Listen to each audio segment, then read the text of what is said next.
Be honest. Have you ever had someone stare at you so intensely you felt like they could see straight through your skin? Odds are that person was an INFJ, the rarest personality type in the world, less than 2% of the population. And today, we're diving into the 7 creepy but strangely fascinating things all INFJs secretly do.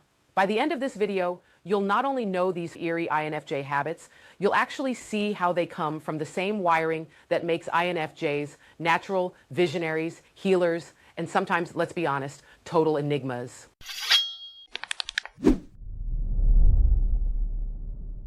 Reason number 1, the INFJ stare. It's not flirty, it's not romantic, it's analysis. Picture this, you're in a meeting and your INFJ coworker locks eyes with you while you're explaining an idea. You squirm, you second guess, but really, they're not judging. Their brain is downloading everything, your tone, your micro expressions, your emotional state. Think Barack Obama when he pauses, looks straight at someone, and you feel like he just read your diary. That's the INFJ stare. It unnerves people, but for INFJs, it's simply their intuition and focus at full throttle. Instead of zoning out with the stare, try saying, "Hey, I'm processing what you just said. I'll give you my read in a second." That turns creepy into caring. Creepy? Yes, but it's also why INFJs see patterns and people so clearly before anyone else. Reason number 2, the Solitude Spiral. INFJs don't just like alone time, they require it. And here's why it comes off as creepy. We can be the warmest, most engaged person in the room and then vanish without warning. Neuroscience actually backs this up. Introverts show higher cortical arousal. Translation, social time literally fries our circuits. Picture this. Everyone thinks we're thriving at the party, but by hour 3, we're in the bathroom, scrolling poetry, trying to breathe again. So how do you stop people from taking that personally? Simple. Tell them up front, I recharge alone. If I dip early, it's not about you. That one line sets expectations and stops the ghosting story before it starts. Reason 3, the invisible ledger. This one's eerie because no one sees it. INFJs keep track of everything. Your birthday, the last fight, the time you said, "I'll call you back," but didn't. They don't do it to manipulate. It's their empathy cross-wired with memory, always recalling people's names, families, histories while juggling 1,000 things. But if you dismiss that effort, the resentment builds silently until, boom, door slam. You didn't even know you were being measured, but you were. Reason 4, the door. Slam INFJs are warm, loyal, compassionate until they're not. When pushed too far, they vanish. No calls, no texts, no explanations. One day you're in, the next, gone. It's not ghosting in the casual sense, it's a hard reset. Megan Fox once described cutting people out as necessary peacekeeping. That's textbook INFJ. And here's the creepy part. When it happens, it feels like you never existed to them. Cold, final, surgical. Most people think the INFJ door slam is cruelty. Really, it's self-protection in disguise. Action step. Instead of slamming doors immediately, practice soft locks. Say, I need space this week. Let's check back in after that. It preserves safety without total annihilation.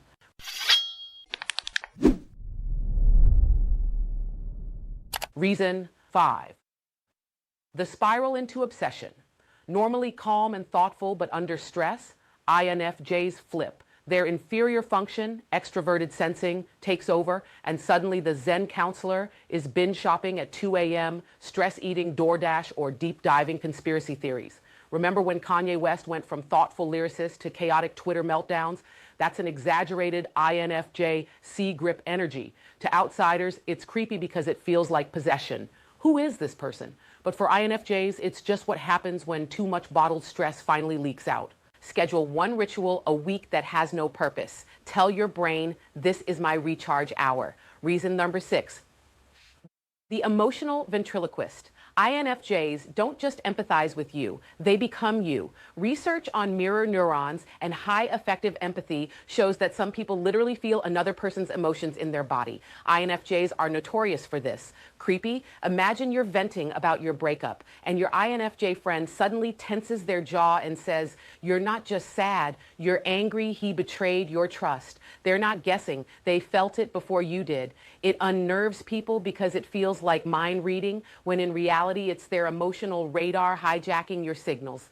Other types offer sympathy. INFJs channel your inner dialogue back to you, like a puppet master holding up your own hidden emotions. Therapists like Esther Perel describe this skill as tracking the room.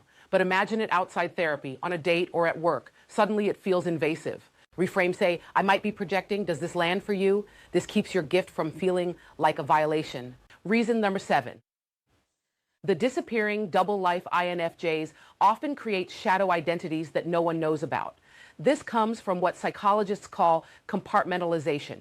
Because they process so much internally, they carve out hidden lives, secret journals, burner social accounts, even alternate friend groups. To outsiders, it's creepy. You thought you knew them, but then you realize there's an entire version of them you never met. This isn't manipulation, it's self-preservation. INFJs protect their core self by building layers.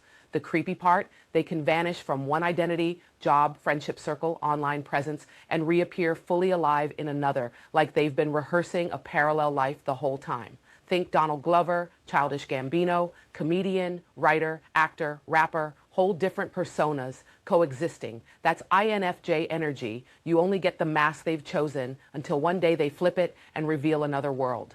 Reframe script. Before it explodes into distrust, offer a glimpse. I've got a side project you don't know about. Want a peek? It turns mystery into intimacy. So yeah, INFJs stare too long.